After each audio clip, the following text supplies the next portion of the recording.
Lors du passage à l'année suivante, de nombreuses personnes élaborent toujours de nouveaux projets et de nouvelles idées. Ce qui va changer l'année prochaine, ce qu'elles vont commencer à laisser derrière elles et ce qu'elles vont peut-être intégrer de nouveau dans leur vie. Parfois, il est également bon de se demander si l'on ne se trouve pas déjà enfermé dans une certaine habitude et de prendre du recul, en particulier à ces moments où, de toute façon, les choses deviennent plus calmes. Je suggère que chacun prenne une petite retraite personnelle. Cela signifie se recentrer sur soi-même et se poser véritablement cette question. Qu'est-ce que vous cherchez vraiment en vivant cette vie ?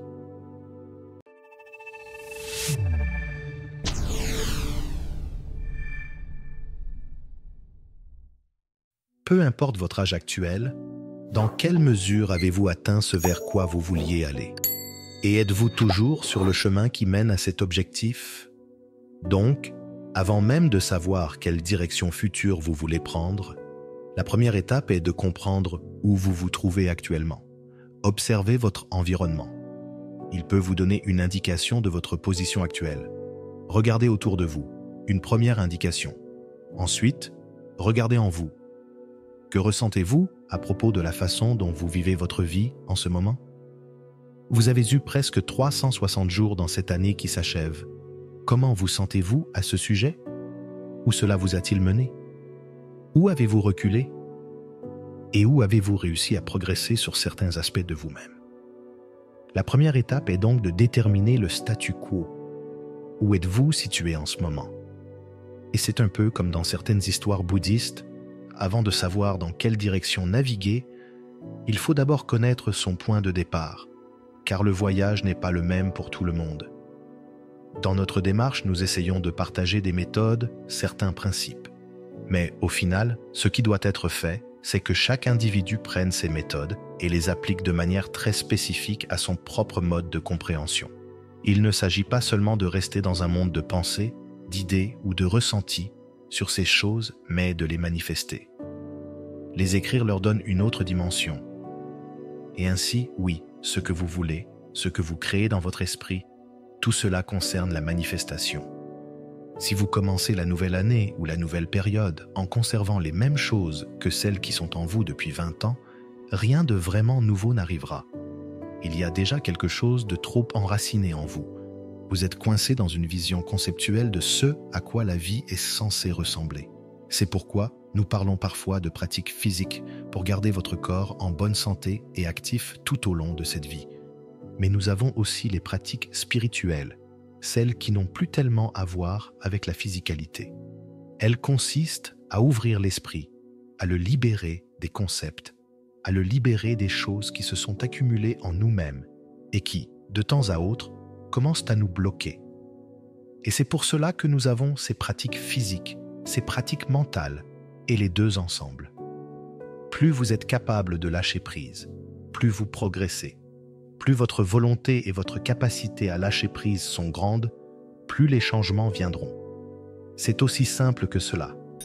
Pour que de nouvelles choses arrivent, les anciennes doivent partir. Et comme je l'ai mentionné, il y a d'abord la volonté de lâcher prise, puis vos compétences, vos capacités. Pouvez-vous, même si vous le voulez? Il y a un certain degré auquel vous pouvez déjà vous aider ou vous soutenir pour apprendre ce que signifie lâcher prise. Mais parfois, il y a des choses en nous que vous ne pouvez pas atteindre seul. Et c'est à ce moment-là que vous avez de temps en temps besoin de soutien. Parfois, même si vous avez la volonté et que vous voyez peut-être ce qui est coincé en vous, vous avez besoin d'une personne ou de plusieurs, ou parfois d'un soutien supplémentaire pour vous en débarrasser. Et qui sont ceux qui peuvent progresser à partir de là? Ce sont ceux qui sont allés plus en profondeur. Et cela nous ramène une fois de plus à pourquoi nous avons ces murs ici, car vous avez beaucoup de temps pour vous-même. Et si vous mettez le bon effort, la bonne concentration et la bonne méditation, vous pouvez développer une profondeur qu'une personne moyenne n'a normalement pas le temps d'atteindre. Tout le monde peut y parvenir, si vous investissez suffisamment d'efforts, d'entraînement et de temps à vraiment vous observer intérieurement. Disons que je commence mon projet et une fois que je suis clair pour moi-même que c'est celui-là que je prends. Alors, entre-temps, je n'ai même pas de doute que cette idée prendra réalité. Je n'ai même pas de doute qu'elle ne se réalisera pas. Parce que pour moi, en ce moment, je fais confiance à mes intentions. Je réfléchis simplement à qui ou à quoi j'ai besoin, à ce que j'ai déjà entre les mains pour concrétiser ce plan, quels obstacles je dois peut-être surmonter et quelles autres personnes ou choses je dois intégrer dans cette idée. Et c'est ainsi que ça commence. Si j'ai certaines personnes en tête, l'écriture commence, les contacts commencent. Si je vois qu'il y a des obstacles à surmonter, le travail quotidien consiste à les éliminer. Et oui. Et pourquoi je dis cela maintenant? C'est parce que je fais tellement confiance à ce processus et à cette idée que je suis convaincu qu'elle deviendra réalité. Et aussi arrogant que cela puisse paraître, je pense que cette intention correspond très bien à ce dont ce monde a besoin en ce moment. Alors, entre-temps, je n'ai même pas de doute que cette idée prendra réalité. Je n'ai même pas de doute qu'elle ne se réalisera pas. Parce que pour moi, en ce moment, je fais confiance à mes intentions.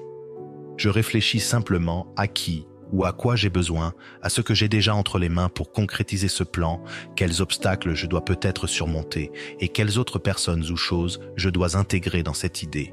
Et c'est ainsi que ça commence. Si j'ai certaines personnes en tête, l'écriture commence, les contacts commencent. Si je vois qu'il y a des obstacles à surmonter, le travail quotidien consiste à les éliminer. Et oui. Et pourquoi je dis cela maintenant? C'est parce que je fais tellement confiance à ce processus et à cette idée que je suis convaincu qu'elle deviendra réalité.